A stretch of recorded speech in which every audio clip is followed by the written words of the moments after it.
இலங்கை நாளை வரலாறு காணாத ஓர் அதிபர் தேர்தலை சந்திக்கிறது. இலங்கையின் அதிபரை தேர்வு செய்யும் இந்த தேர்தலில் இந்த முறைதான் முதலாக 39 வேட்பாளர்கள் போட்டியிடுகின்றனர்.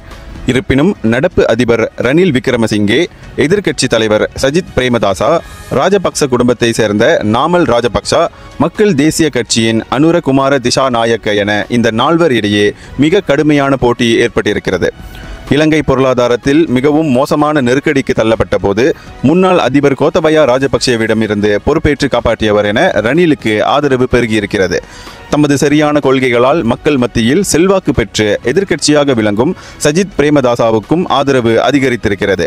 ஊழலை அடியோடு ஒழித்து கட்டும் கொள்கைகளை முன்வைத்து களமிறங்கியிருக்கும் அனுரவிற்கு பின் இளைய தலைமுறை அணிவகுத்து நிற்கிறது. மேலும் நீண்ட கால அரசியல் அனுபவம் வாய்ந்த ராஜபக்ச குடும்பத்தில் களமிறங்கியிருக்கும் நாமல் ராஜபக்சாவுக்கும் பெரும் ஆதரவு இருக்கிறது. இதில் ஒருவர்தான் இலங்கையின் அதிபராக தேர்தலில் தெரிவு செய்யப்படுவார்.